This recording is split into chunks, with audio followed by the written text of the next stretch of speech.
नमस्कार दोस्तों, मैं Anil Kumar Luna ICC academy Abohar से। आज हम लोग जी बेसिक इंग्लिश का पेपर नंबर 12 डिस्कस करने जा रहे हैं। जैसा कि आप देख पा रहे हैं, choose the correct word from the words given in brackets. हमें कुछ एक वर्ड्स ब्रैकेट में दे रखे हैं, उनमें से हमने करेक्ट वर्ड चूज करना है। पहला वाक्य देख रहे हैं, आइदर शुगर और milk dash required.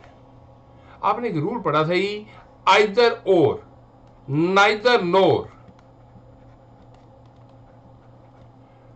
Not only but also. इसमें जी मैंने आपको क्या बताया था, इसके दो पार्ट हैं।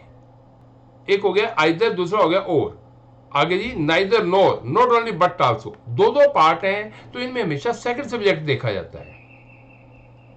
इसमें सेकंड सब्जेक्ट जी मिल्क दे रखा है। मिल्क एक वचन में है तो क्या आएगा, इज।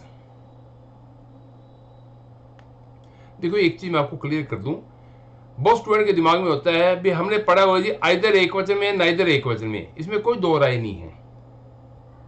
देखो ये दो रूल अलग अलग हैं। एक तो अकेला आइदर वाला रूल है, अकेले नाइदर वाला रूल है, उसमें हमेशा ये एक वचन में आते हैं। लेकिन जब इनके साथ और या नोर लग गया ना, तो इसमें सेकंड सब्जेक्ट देखेंगे हम लोग। सेकंड सब्जेक्ट अगर एक वचन में है, जैसे इस केस में मिल्क है, तो एक वचन में आएगा। अगर सेकंड सब्जेक्ट बहुवचन में होता तो फिर ये बहुवचन में यूज होना था। सेकंड वाक्य देख रहे हैं, not much dash done. Much आपको बताया था एक वचन में आता है तो क्या आएगा, has been. Not much has been done. तीसरा वाक्य देख रहे हैं, there dash cups on the table, there are cups. देखो यहां पे स्टूडेंट को बड़ी कंफ्यूजन होती है, क्योंकि जो देयर वर्ड है इसके साथ इज भी आ जाता है, आर भी आ जाता है। पता कैसे चले, डैश के बाद वाला वर्ड देखा करो। जैसे यहां पे दे रखा है कप्स, प्लूरल में शो कर रहा है। अगर यहां पे होता there dash a cup, a cup means एक कप, तो फिर इज आना था। फोर्थ वाक्य देख रहे हैं, a number of guests dash arrived have arrived. देखो मैंने आपको चीज बताई थी, अ वाले जितने भी वर्ड है सारे एक वचन में होते हैं। जैसे अ ग्रुप, अ रेजिमेंट। सिर्फ अ नंबर है जो प्लूरल में आता है। अ नंबर प्लूरल में यूज होता है, और द नंबर जो है जी ये सिंगुलर में यूज होता है, यानी एक वचन में। तो अ नंबर ऑफ गेस्ट दिया हुआ था, प्लूरल में आएगा तो हैव लग गया। आगे देखते हैं, पांचवा वाक्य देख रहे हैं, not only India but all countries dash in trouble. अभी हमने पहला रूल डिस्कस किया था, आइदर और, neither nor, not only but also. इसमें देखिए ये नॉट ओनली पहले हिस्से में दिया हुआ है, दूसरे हिस्से में बट आ गया या बट आल्सो आ गया, एक ही बात होती है। तो दूसरे हिस्से में क्या दिया हुआ है, ऑल कंट्रीज। कंट्रीज क्या है जी, प्लूरल में आया हुआ है, तो क्या आएगा, आर इन ट्रबल। छठा वाक्य देख रहे हैं, a taxi along with two passengers dash traceless। आपने एक रूल पढ़ा था जी, with, along with, together with, as well as, besides, in addition to। इनमें हमने पढ़ा था जी, पहला सब्जेक्ट देखते हैं। यहां पे दे रखा along with, along with से पहले क्या है, आ टैक्सी। टैक्सी एक है तो क्या आएगा, is traceless।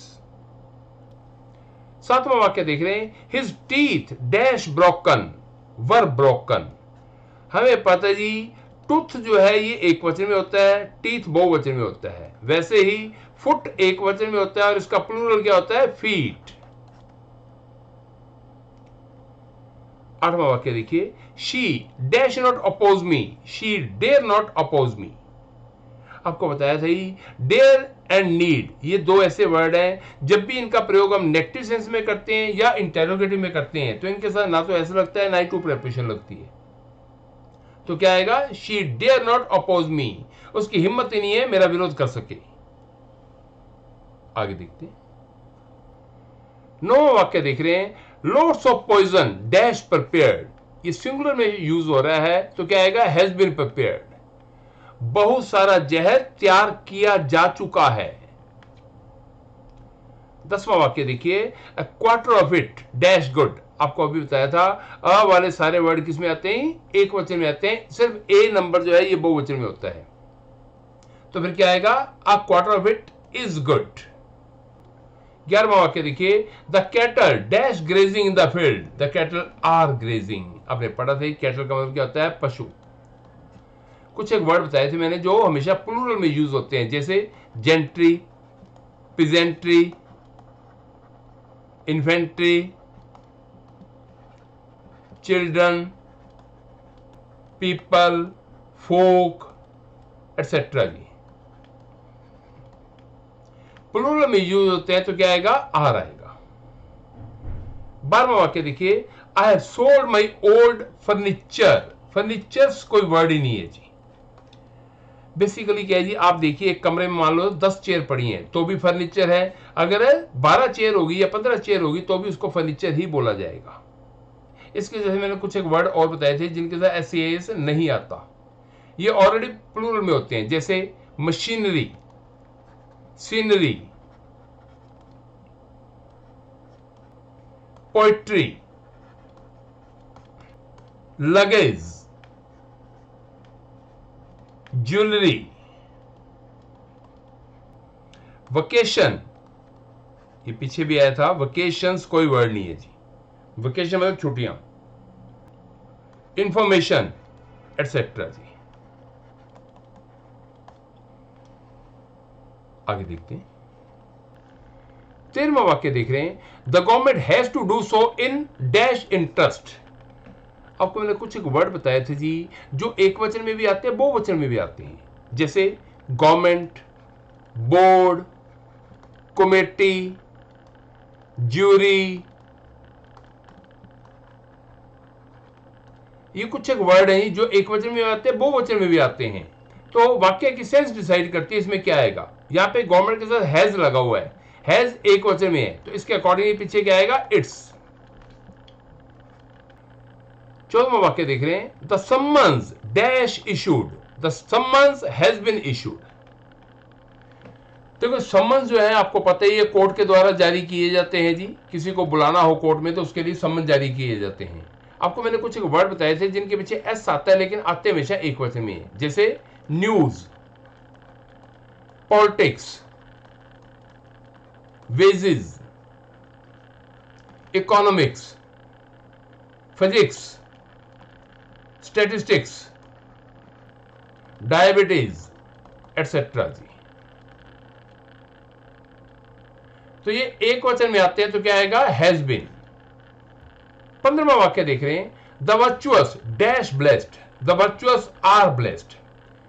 देखो द अगर साथ में लग गया तो ये पूरी कम्युनिटी को शो करता है। द वर्चुअस मतलब गुणी लोग, द रिच अमीर लोग, द पुअर गरीब लोग, द ब्लाइंड अंधे लोग, द डेफ बहरे लोग।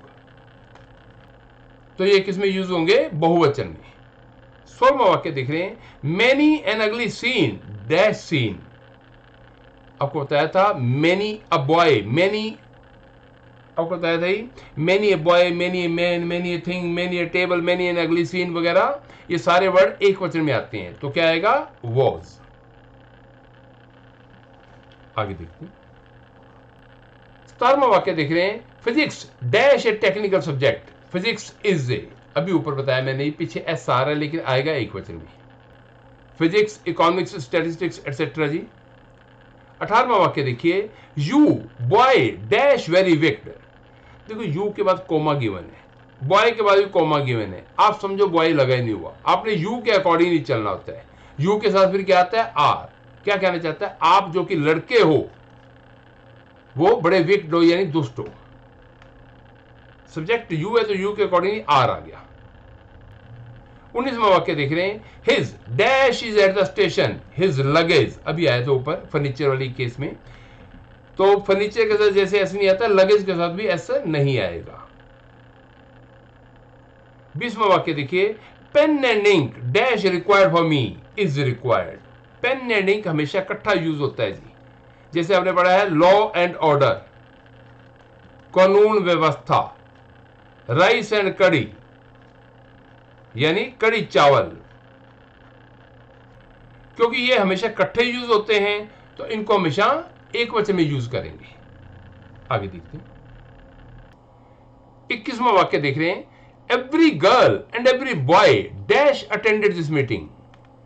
अब देखिए ध्यान से जी, एवरी पहला रूल आपने पढ़ा था, everybody, everyone, every boy, each girl, each boy वगैरह, ये सारे हमेशा किस में आते हैं? सिंगुलर में, यानी एक वचन में। तो फिर इसमें से हैज में से क्या आएगा? हैज। 22वां वाक्य देखिए, there dash still much more to do, there is still much more to do. यहां पे देयर जो है किसको शो कर रहा है? एक वचन को शो कर रहा है, यानी अभी भी बहुत कुछ करना बाकी है। 23वां वाक्य देखिए, the new rates are as follows. आपको बताया था ही एज फॉलो नहीं होता, कभी भी एज फॉलोज ही होता है, यानी नए रेट नीचे दिए गए हैं। 24वां वाक्य देखिए, it is a nice poem. पोएमों को, समूह को पोइट्री कहते हैं जी। देखो आपकी जो बुक है उसको पोइट्री बुक बोल देते हैं, और एक पोइट्री बुक है उसमें हो सकता है 10 पोएम हो सकता है 12 हो सकता है 15 हो। 25वां वाक्य देखिए, आइदर ही और आई डैश गिल्टी।